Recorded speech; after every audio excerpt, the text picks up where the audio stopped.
பதிலடி ஆண்டவராக இயேசு கிறிஸ்து கொடுத்தாருங்க. எப்படிப்பட்ட பதிலடி தெரியுங்களா?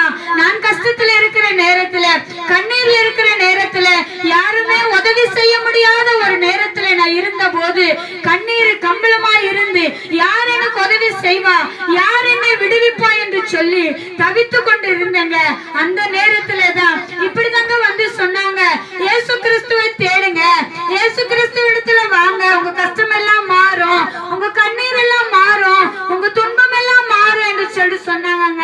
ஆனா இவங்க சொன்னது எனக்கு தெரியும், ஆனா இந்த இயேசு கிறிஸ்து எனக்கு செய்வாரா செய்ய மாட்டாரா, எனக்கு ஒரு விடுதலை கிடைக்குமா, என் வாழ்க்கையில ஒரு மாற்றம் உண்டாகுமா, என் வாழ்க்கை இப்படிதான் கண்ணீரோட தான் இருக்குமா, கவலையோட தான் இருக்குமா என்று அன்றைக்கு எனக்கு தெரியாதுங்க. இந்த இயேசு கிறிஸ்து இடத்துல போற வரைக்குமே இந்த கேள்விகளுக்கெல்லாம் ஒரு பதில் உண்டான்னு கூட எனக்கு தெரியாதுங்க. ஆனா நாங்க நம்பி போனோம். அவங்க சொன்னாங்க, உங்களுக்கு சொந்தக்காரங்க எல்லாம் ஏமாத்திட்டாங்க, சொத்தெல்லாம் போயிடுச்சு,